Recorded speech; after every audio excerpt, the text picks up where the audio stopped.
যে হলুদ সাংবাদিকতার মুক্ত বিশ্ব চাই।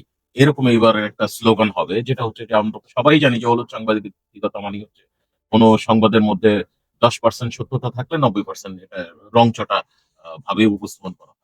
এই ব্যাপারটা একটু যদি জাফর সাহেব বলেন যে এই যে প্রতিবদ্ধ বিষয় হলুদ সাংবাদিকতা মুক্ত এবার সম্ভবত এরকম একটা স্লোগান আপনারা দিবেন বলছিলেন। এই ব্যাপারটা একটু জি, যদি বলেন। ধন্যবাদ বন্ধু সাহেব।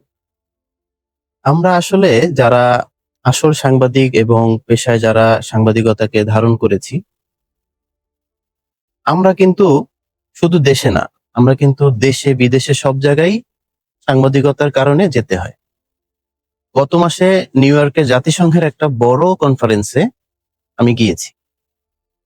তো নিউ ইয়র্কের কনফারেন্সে যে দেখেছি এবং শিখেছি ওদের কাছ থেকে যে সাংবাদিকতা কিভাবে করতে হয়। আসলে সাংবাদিক, তার ধর্ম কি, তার কর্ম কি, সবকিছু আমি নিউ ইয়র্কের জাতিসংঘের এই মিশনে যে আমি শিখেছি। তো আমাদের এখানে দেখেছি যে প্রেসের ফিতা রাস্তায় বিক্রি হয়।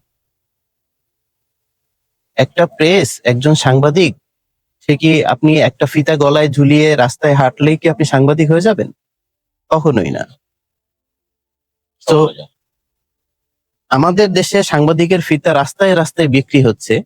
তো এটা আসলে অনাকাঙ্ক্ষিত বিষয়। একজন সাংবাদিক হতে হলে তাকে একাডেমিক সেরকম ডিগ্রি থাকতে হবে, তার চিন্তা ভাবনা তীক্ষ্ণতা থাকতে হবে, তার জ্ঞান গরিমা থাকতে হবে সঠিক সংবাদ প্রদর্শনের জন্য। আপনি তো দেখে বলে দিতে পারেন যে হ্যাঁ, আকাশ আজকে মেঘলা, কিন্তু সাংবাদিক কিন্তু সেটা বলবে না। সাংবাদিক কিন্তু দেখবে আসলে সবকিছু, যে আকাশ আসলে কি, মেঘ কতটুকু জমেছে, বৃষ্টি হতে পারে কি না, হলে কতটুকু হতে পারে, এবং বৃষ্টি হলে আমার এখানে কি কি প্রবলেম হতে পারে, সবকিছু নিয়ে একটা প্যাকেজ আপনাকে উপস্থাপন করবে। সত্যটা উদ্ঘাটন করি। আর যারা হলুদ সাংবাদিকতা করে তারা আপনাকে বলবে বৃষ্টি আসতেছে পালাও, আজকে ঢাকা শহর ডুবে যাচ্ছে, এরকম মানে কিছু বলে আপনাকে 2-3 ফোঁটা বৃষ্টি বৃষ্টি দেখেই তারা আকাশ ডুবে যাচ্ছে। এরকম বিভিন্ন ধরনের সাংবাদিকতার আড়ালে তারা এসে এই কাজগুলো করে। তো আমরা আমাদের যে সাংবাদিকের একটা প্ল্যাটফর্ম তৈরি করেছি, তো এটা তৈরি করেছি যেন অরিজিনাল এবং অথেন্টিক সাংবাদিক আমরা আমাদের পরিচিতের মধ্যে রাখতে পারি, ধরে রাখতে পারি, এবং তাদের অথেন্টিসিটি চেক করে আমরা এখানে একটা বড় একটা সংগঠন করতে পারি। এখানে কিন্তু যে কেউ এসে কিন্তু এখানে রেজিস্ট্রেশন করতে পারছে না। তাদের তথ্য যাচাই বাছাই এবং তাদের একাডেমিক ব্যাকগ্রাউন্ড এভরিথিং এখানে চেক করে এখানে এন্ট্রি করানো হচ্ছে। তো হলুদ সাংবাদিকতা এখানে আমাদের আসলে কাম্য নয়, এবং আমরা কোনো হলুদ সাংবাদিককে এখানে এন্ট্রি করতে দিচ্ছি না।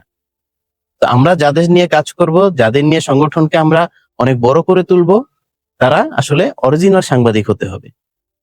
আচ্ছা, জাফর সাহেবের সাথে আমি একটু শেয়ার করি যে যেহেতু হলুদ সাংবাদিকতার প্রশ্নটা আসছে, আসলে আমরা অনেক পত্রিকার সম্পাদক আছে যে পত্রিকায় একটা মানে ডিক্লারেশন নিল, নেহের এখন উনি দৈনিক করে এটা চালাইতে পারতেছে না, যে মানে যেই আসতেছে টাকার বিনিময়ে আমরা একটা কার্ড দিয়ে দিতেছি। কিছুদিন আগে আমি দুইজনকে দেখলাম যে এক পান দোকান সাংবাদিক, সে কার্ড দেখালো।